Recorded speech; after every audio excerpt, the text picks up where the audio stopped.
The hidden corruption behind spam tagging. Pay me $40,000 and I'll remove the spam labels I've created. That sounds like a ransom demand, but it's a real example from the world of outbound calling. It refers to a major call analytics company charging a business tens of thousands per year to fix the very spam tags that its own algorithms applied. Authorities are cracking down on a scheme an FCC official calls the most Welcome to the hidden system behind spam likely tags on phone calls.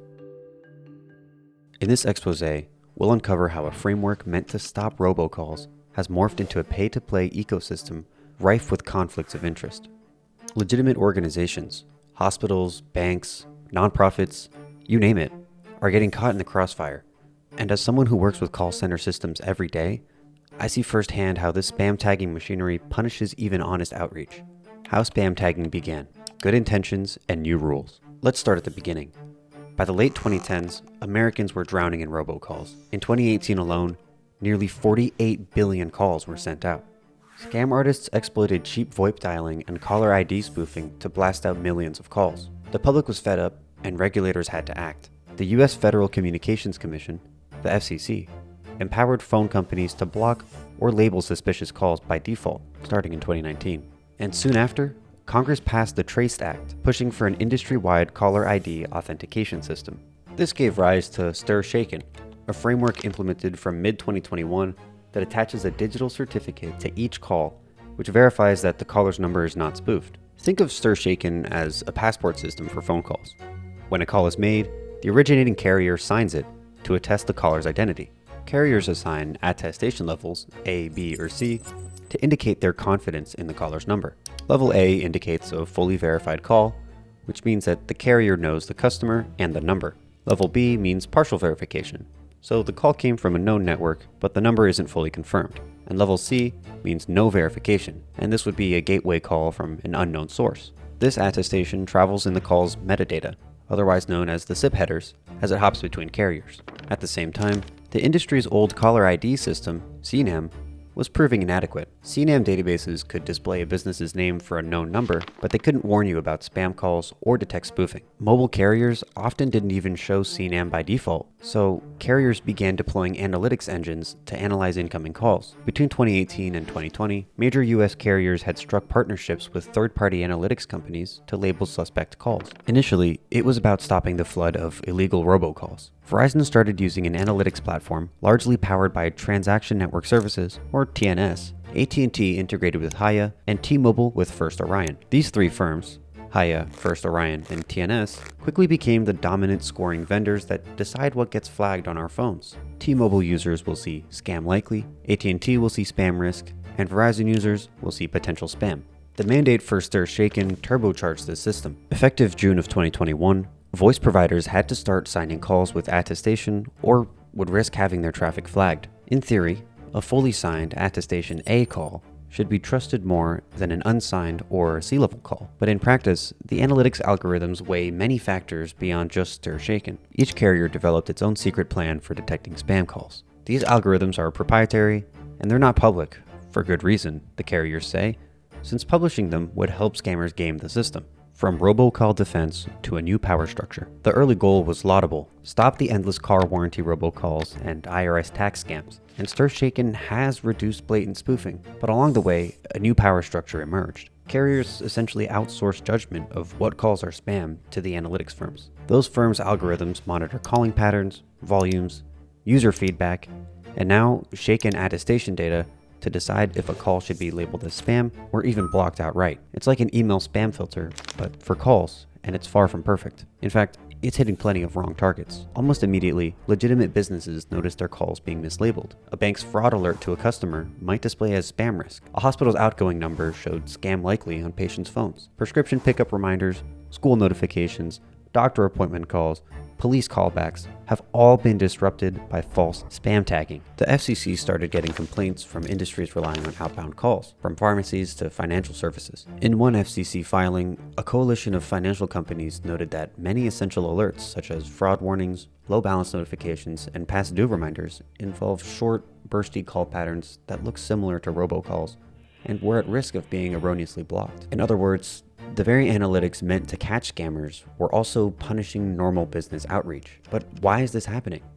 This is partly because the algorithms default to caution. If something looks suspicious at a network level, it gets tagged. For example, if one phone number suddenly makes hundreds of calls in an hour, that's a red flag for an autodialer. Carriers have built-in thresholds. One industry source notes that if a single number makes more than roughly 10 calls per minute or over 100 calls a day, many systems will assume it's a robocaller. In reality, a busy call center agent using a power dialer can easily dial out far more than 100 calls a day, especially since most go unanswered. But the algorithm sees numbers, not context. It doesn't care if those calls were legitimate attempts to reach customers, because high volume and low connect rates equals potential spam in their eyes. Other triggers can include placing calls at odd hours or in rapid bursts. If your call traffic pattern even vaguely resembles the robocaller profile, chances are your number gets a negative score. Those scores are essentially the system's opinion of your number's reputation, and they use automatic number identification or an ANI scoring system. You can think of it like a credit score for your phone number. If you behave in a way that's deemed risky, the score drops. The next carrier down the line might see a low reputation score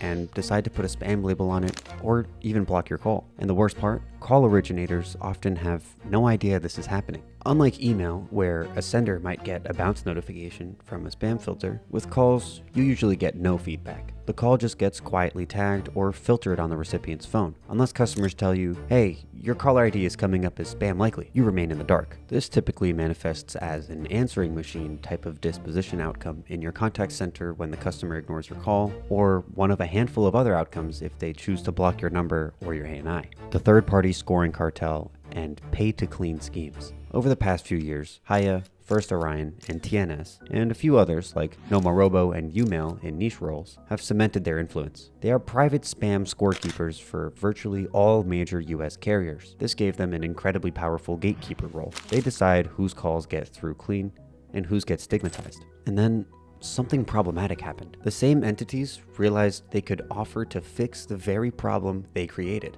for a price.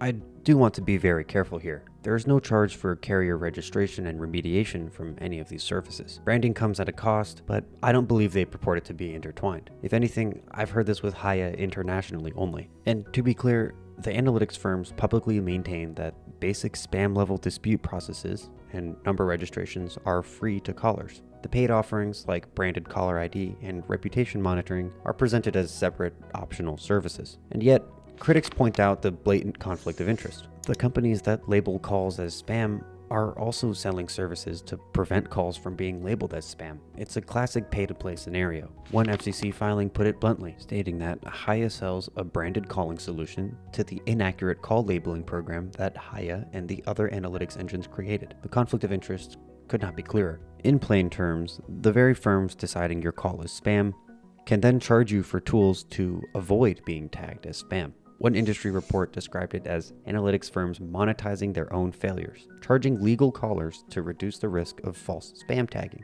All the major analytics vendors now offer some form of reputation monitoring or branded caller ID services to businesses. For example, they will monitor your phone number's rating across carriers and alert you, for a fee, if you're getting flagged. They also sell branded calling, a service where your calls can display your company's name, logo, and in some cases, even a reason for calling, all on the recipient's screen, but only if you sign up and verify through their system. Branded calls are essentially given a special verified status, intended to ensure they aren't marked as spam. Carriers have rolled out these as premium offerings. In early 2024, AT&T launched an in-network branded caller ID in partnership with TransUnion, which acquired Neustar to show logos and call reasons for participating businesses on AT&T smartphones. T-Mobile and Verizon have similar programs via First Orion and TNS. On the surface, it sounds great. Legitimate businesses can finally reach customers with confidence. But the dark flip side is that if you don't pay, your calls remain at the mercy of the scoring algorithms, which, as we've seen, often err on the side of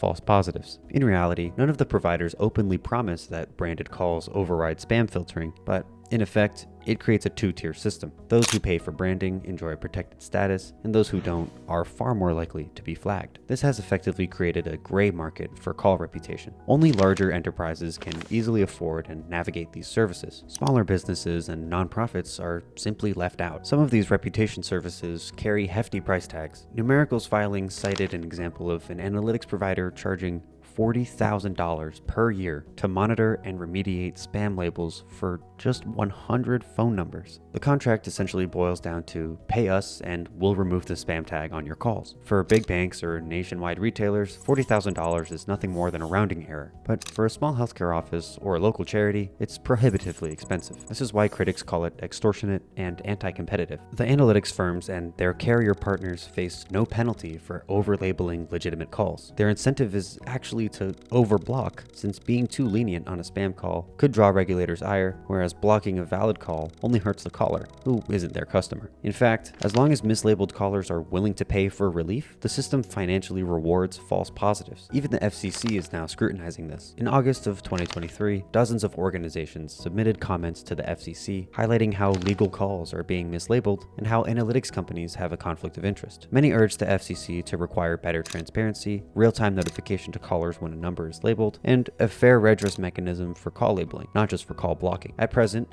if your calls are labeled spam likely, there's no mandated notification. You as the caller aren't automatically told or given a standard way to fix it. The burden is entirely on the caller to notice and plead your case. Some commenters bluntly noted that the branded calling solutions offered to solve spam labeling often either don't work or are prohibitively expensive for callers. It's a two-tier system. Those with money or clout can keep their numbers clean, and those without will suffer in silence. How the spam tagging system actually works. Let's demystify the technology a bit. The process of a call getting tagged as spam involves several checkpoints: originating carrier and attestation. When you dial out, your service provider attaches a stir-shaken signature and an attestation level, A, B, or C, into the call's SIP header. If you're calling through a large, reputable carrier and using a number registered to you, you'll likely get attestation A, a stamp that says caller ID number is valid and known. Smaller VoIP providers or cloud dialers that aren't the number's primary carrier might only give attestation B, which says that they trust the connection but not the origin, or C, no trust. Already, a B or C attestation can put you under more scrutiny. It's like traveling on a partial visa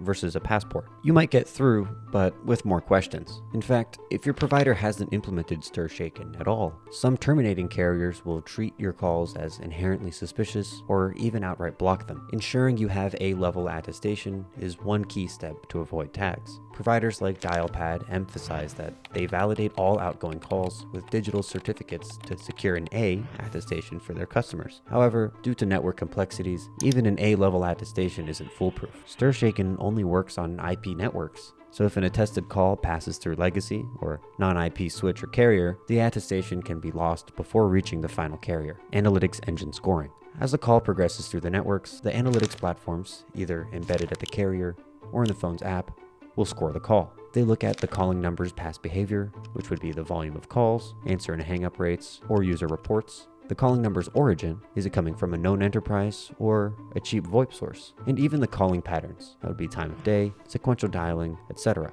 If the number has been making too many calls too fast, that's a strike. If the number was recently ported or moved to a new carrier or is brand new, that can be a factor as well. New numbers have no history and spammers exploit fresh numbers, so they're treated with suspicion. If users who received calls from that number have blocked or reported it via apps like Hiya, Robokiller, or carrier feedback forms, that data feeds into the score as well. All these signals combine into a reputation score. The exact thresholds are secret, but effectively, if your number's score falls below a certain level in their system, any call from it gets a spam label attached to it. Carrier handoffs and routing. A complicating factor is how calls route through different networks. A call might traverse multiple carriers: your phone company, an intermediate transit carrier, the recipient's carrier. Each hop is a chance for an analytics check or a loss of data. Some carriers use third-party analytics at the gateway and at the terminating switch, adding layers of scoring. If a VoIP call gets handed off to a traditional TDM network and back, the stir-shaken info might be stripped, and the terminating carrier could treat it as unsigned. In short, the more cooking a call goes through, the more chances for a false positive. Call presentation to user. Finally, if the number is determined to be suspicious, the terminating carrier will mark it. Depending on the carrier, their user might see scam likely or spam risk on their screen, or the call might be diverted to voicemail. If multiple analytics flags get tripped, say low attestation and high volume and user reports, the call could even be blocked outright without ever ringing. On the flip side, if you've enrolled in a branded calling program, The call would display your verified name, logo, or reason instead of a generic number. That doesn't guarantee 100% immunity from tagging, but it does significantly lower the chance. Now that we've broken down how the system works under the hood, let's talk about what you can do about it if you're a legitimate caller worried about being mislabeled. What can legitimate callers do? Here are 7 strategies and best practices to avoid getting unfairly tagged and steps to take if it happens anyway. Maintain good data hygiene and compliance. This almost goes without saying, but it's the golden rule. Rigorously honor do not call lists and consent requirements. Many spam tags originate from consumer complaints. If people consistently report your calls as unwanted, you will get tagged no matter what else you do. So ensure you're calling people who have given permission or expect to hear from you, and provide easy opt-outs. Also, make sure your outgoing caller ID number is one that can be called back or traced to your business. Under FCC rules, you're required to provide a callback number for telemarketing. Some companies try tactics like rotating through unassigned numbers or using one-way numbers that can't receive return calls. Those kind of practices look shady and will hurt your reputation score fast. Being a good actor in the communications ecosystem, legally and in terms of user experience, goes a long way to keeping your numbers in good standing. Above all, stop calling people who never asked to be called. Essentially, stop cold calling and stop dialing folks who haven't given consent or expressed interest. In today's environment, calling random consumers with no prior relationship is a recipe for complaints and spam flags. These bad actors are ruining it for everyone else by poisoning the well. Ensure stir shaken attestation A. Verify that your calls go out with full caller ID authentication. If you're using a cloud dialer or a VoIP platform, ask them if they're providing A-level attestation for your calls. If not, consider alternatives or work with your provider to improve that. As noted, an A attestation isn't a silver bullet, but it's table stakes. Some major VoIP services like Dialpad explicitly highlight that they secure attestation A on all calls for their customers. This not only helps pass analytics checks, but also prepares you for future regulations, as the FCC is steadily tightening the screws on providers that haven't implemented stir shaken. Avoid robocaller behavior. Take a hard look at your dialing patterns. Are you making calls at a rate or volume that could appear robotic? For instance, don't blast hundreds of calls in a short span from one phone number. If you have a predictive dialer, configure it to keep pacing reasonable. Avoid very short call durations. Many calls under 5 or 10 seconds can signal auto-dialed hangups. If you must do high-volume outreach, spread the calls over time or across multiple numbers while still obeying the other rules. The goal is to fly under the radar of the spam algorithms and not trip over the obvious triggers. Keep in mind that carriers look for patterns that scream auto-dialer, so that would be one number calling 10 plus people in a minute or reaching 100 different recipients in a day. Moderate your throughput per number to stay below those red lines. Register your numbers and your brand. Take advantage of the reputation registries that do exist. The major analytics providers established the Free Caller Registry, or the FCR, as a one-stop portal where businesses can submit their numbers and information for registered status across AT&T through Hiya, T-Mobile through First Orion, and Verizon with TNS. It's free to register, and the idea is to give the analytics engines a list of vetted, legitimate callers. Being on that list might not guarantee immunity, but it can reduce erroneous tagging. In fact, many voice providers, such as Dialpad, advise customers to proactively register all numbers with these services. On Hiya's business portal, for example, you can see if any of your numbers are currently flagged and even see why they might be marked. Remember that registration is not a one-and-done magic wand. It's more like adding your numbers to a whitelist of known good actors. It may prevent a number from being labeled as spam by mistake, or speed up remediation if it is. Just note that some registries have limitations. The Free Caller Registry, while convenient, might not update as dynamically as each analytics company's own system. Some vendors, frankly, trust their own portals more, so it can help to also directly register with Hiya's portal and with the others individually, especially if you run a large-scale outbound operation. Actively monitor your call reputation. Don't assume that no news is good news. Implement ways to check if your calls are being labeled. This can be as simple as periodically calling a variety of test phones, all on different carrier networks, and see what display appears. There are also third-party services that will monitor a phone number's reputation across apps and carriers. Some are paid services, and even the analytics companies themselves offer monitoring for a fee, as we discussed. However, be cautious with these monitoring services. Some industry insiders report that certain device cloud number checking tools often return false spam alerts, and there's concern that pinging the analytics too much could potentially backfire. Until we know for sure, treat such services as informational, not as gospel. If you do find out that a number has been flagged, act quickly. You can temporarily pull it out of rotation and stop using it while you begin the remediation process. Many times, a number's reputation can recover after a short break from heavy dialing, and the analytics may drop the flag after a few days of no negative activity. Also, if you change your calling practices, say you reduced call volume or fixed whatever triggered the flag, over time, that might improve your score as well. Utilize branded calling if feasible. For important call campaigns where the budget allows, consider using the branded caller ID services from your carriers. This is the offering where your calls can display your verified name or even a logo and reason. For example, ABC Clinic, appointment reminder on the recipient's screen. It requires vetting and integration with the carrier and analytics provider, and often a contract or a fee per call or per display. While it might feel unfair to pay for what was once free, which is your own caller ID, it does provide some guarantee that your calls won't be mistakenly labeled as spam. Essentially, you're buying priority passage through the spam filters. This option makes the most sense for critical call streams. For example, a hospital ensuring its outbound patient calls get through identified, or for enterprises where the uplift in contact rates outweighs the cost. Keep in mind that branded calling is still an evolving service, and not every called party's device will display the info. It tends to work best on newer smartphones on the same carrier network, but it's part of the new landscape and worth exploring if regular methods aren't cutting it. Also note that branded calling doesn't mean you can ignore the earlier tips. You still need to maintain good practices. Think of this as an add-on, not a license to dial recklessly. Stay persistent with remediation. Finally, even after doing all of this, you might still get flagged at some point. If it happens, don't panic, but do act. Reach out to the carriers or analytics providers through their remediation channels. Every major carrier has a web form or an email for disputing a spam label. For example, T-Mobile has